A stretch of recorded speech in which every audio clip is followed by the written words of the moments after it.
On est en pleine période de renouvellement de loyers et il y a une organisation, une coalition en fait d'organismes communautaires qui est sortie pour dénoncer des hausses qu'ils jugent abusives justement. Et Félix-Antoine, qu'est-ce qu'on demande du côté de cette coalition?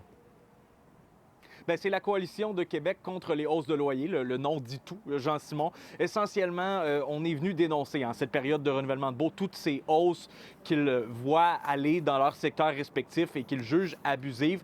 Et sont arrivés avec des demandes bien, qu'on entend et qu'on connaît bien hein, dans la crise du logement dans les dernières années. Bref, gel de loyer, un registre de loyer, un contrôle plus efficace de ce genre de mesures. Et surtout, sur quoi on a beaucoup insisté, c'est de financer la construction de logements sociaux. Pas abordables, logements sociaux, on insiste beaucoup là-dessus. Et pour la Ville de Québec, même si on est prêt à reconnaître qu'on a bien fait, on veut voir la cible doubler, donc passer de 500 par année à 1000 et qu'on en fasse plus dans les prochaines années.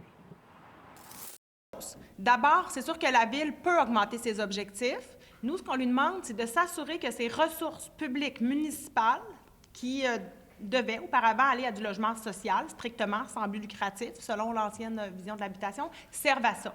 C'est-à-dire qu'on ne donne pas de subventions. Tant qu'on n'en fait pas au moins 1000 par année, nos ressources publiques municipales, il faut qu'ils servent au plus mal pris, là. Et ça donne qu'il y a une étude sortie par Léger qui vient de sortir aujourd'hui et qui donne des données inquiétantes sur la capacité des gens à payer leur loyer.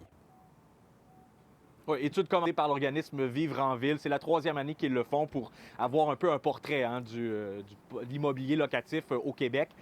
Et ce qu'on apprend, c'est la première fois qu'ils posent cette question cette année, c'est un Québécois sur 5, excuse-moi, Jean-Simon, dans la dernière année qui a eu de la difficulté au moins une fois à payer son loyer. Donc, en retard, a dû prendre un emprunt, demander de l'aide, bref, on voit le portrait.